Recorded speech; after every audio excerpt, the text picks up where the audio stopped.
Hey there, welcome to another episode of The Potential Finder. Thank you for joining me today. I am super excited about this topic. To be honest, this is something that I think needs to be shared with our millennial culture and this trendy idea of self-care. Let's talk about self-care. So, for those of you who are unaware, self-care is this idea that we need to take care of ourselves. We need to do things that make us happy, follow our bliss, do what makes us feel good. Take care of you. Now, all of that sounds great, right? What's wrong with doing things for ourselves, making us feel good?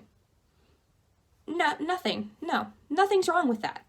But I have to wonder, when did self-care become selfish, self-indulgent, and self-destructive? That is what I think of these days when I think of self-care. You'll see it all over Instagram. Self-care is lighting some candles, taking a bubble bath, doing some face masks, having fun, doing whatever it is you want to do that makes you feel good, even if it means eating a whole chocolate cake, or in my case, Cheeto puffs that I really don't need. Self-care, according to social media, is all of these self-indulgent, luxurious things. And no, there's nothing wrong with them in moderation. Sometimes you need to take a moment to just breathe and relax and enjoy yourself. And we shouldn't feel guilty of that. There's nothing wrong with taking some me time and doing the things that you enjoy. But with this emphasis on self-care and how important it is when this is what we're talking about, makes it seem as if this is something that we need to do all the time. And let me tell you, if you take a bubble bath every single day, for one, you're going to get a UTI. So that's probably not a good idea. And if you decide that you're going to eat a whole chocolate cake whenever you feel like that, you're gonna get that. So obviously, self-care in this aspect of things is not something that you want to do on a daily basis. But I want to flip the switch. I want to change the definition of self-care, because I believe that self-care is something that you should do on a daily basis. If you go by what the actual phrase says, self-care, it's saying that you should be taking care of you. And I think that's extremely important. We only have one body. We only have one life. So we better take care of ourselves. We better do the things that we can do to make our lives better, healthier, more enjoyable. And yes, these have their place. There are times when we want to do these things. But there are some other things that really should be labeled as self-care that are more labeled as a chore and discipline and hard work. And they are, but they are self-care. This is self-care. Taking time out of your day to go for a run, to go to the gym, to get some exercise so that your body can maintain its same level of energy and its health is super important. That is self-care.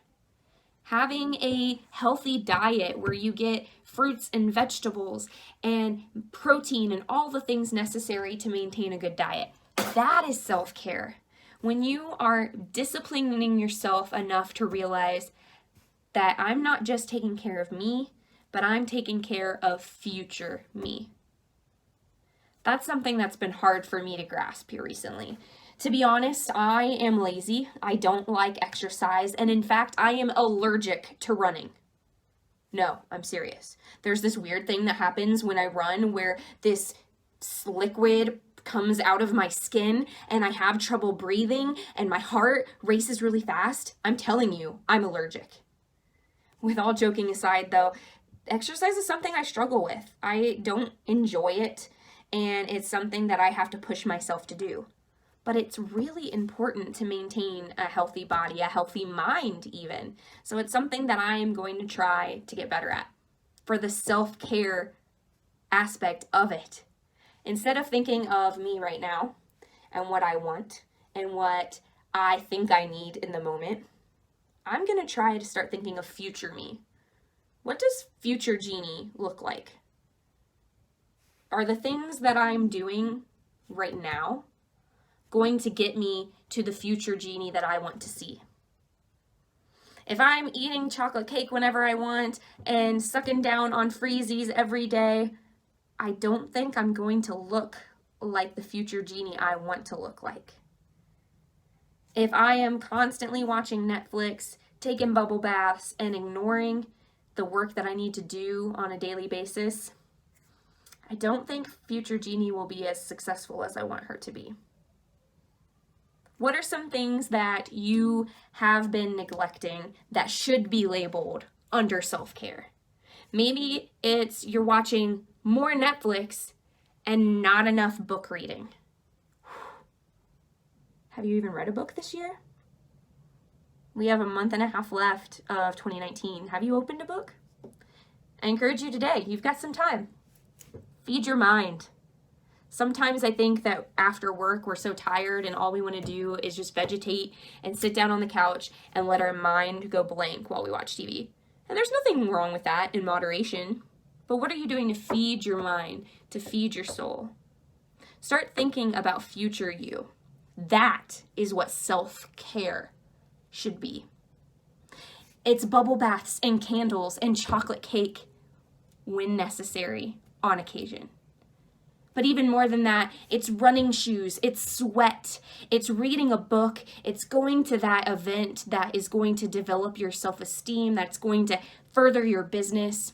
It's getting in relationships with people who are going to encourage you and support you in your goals. It's getting rid of the people in your life who are dragging you down and not helping you succeed. It is doing the hard thing because you know it's the right thing. It's doing the thing that's uncomfortable now so that you can be comfortable in the future. It's forgetting about what you want in the moment and instead reflecting on who you want to be in the future. I don't know about you, but this is something I've really been convicted of lately. I am not putting enough emphasis on future me. And recently I've decided that that's going to be my goal. What is your motivation? What is it that makes you want to succeed? Maybe it's your kids. Maybe it's a future career you might have. Maybe it's a family member. For me, there are a lot of factors, but what has given me the most motivation is thinking about future me. What does that look like in my mind? And am I doing the things to get me to that person? I recently decided I was going to start a vision board, and it's a work in progress. I will show it to you eventually, but essentially it's this idea that I collect pictures and sayings and events and different newspaper clippings, magazine clippings of things that spur in me ideas of who I want to be in the future, what I want to look like, the things I want to participate in, my job, my family, even my house and my car. I have little clippings of the car that I want and what I want my house to look like. All of these things I've compiled together to make a vision board for what future Jeannie looks like. And this doesn't work for everyone. Not everyone is a visual learner, but I most certainly am. So being able to look at this collection of images and see, not only in my head, but in front of me, what I want myself to look like in the future is so inspiring, and it's motivating, and man, is it a kick in the butt. It makes me realize on a daily basis what I am not doing to get me where I want to be. So I encourage you today, consider making a vision board so that you can visualize what the future you looks like. Contemplate what it is you do on a daily basis and decide, is it helping me achieve my goals? Is it getting me closer to where I want to be? Is it truly self-care? Or is this the fake self-care that's in it for the moment, luxury, feel good now versus in the future? I think if you take some time and mull over that, you'll find maybe one or two things at least that are mindsets you need to change, different ways to look at your life and the activities that you do. And to be very clear, there is nothing wrong with bliss and luxury in its times. But when you focus on that all the time and you're not focusing on bettering yourself and developing who you are as a person and doing things for other people, that's when you become selfish and stagnant and lazy. And those aren't things we want. We want to be good people who care about others, who help others, and who are constantly succeeding, achieving, and becoming more and better people. So I encourage you today, consider what self-care is to you. What kind of self-care are you practicing? And I ask you to join me in true self-care and taking care of the one body and the one life you've been given, making the most out of it, and using it to better yourself and others. That's real self-care. Do you like who you look in the mirror and see now? And more importantly, will you like who you will see in the mirror in the future? Self-care, it's so important. Thank you so much for watching this episode of The Potential Finder. You will get another video next Monday. Please consider liking and subscribing my channel. It really helps me. Honestly, it gives me confidence to know that I'm not speaking to my camera, but actual people out there. And I just would love to hear from you. What is it that you want to hear from me? What can I share with you? What can I help you with? What are topics that you would really like to have discussed? And just let me know who you are. I would love to get close to you, get to know you. I am here for you. And I believe that you have infinite potential. And I know that others see it in you as well. So have a great day, and thanks for watching The Potential Finder.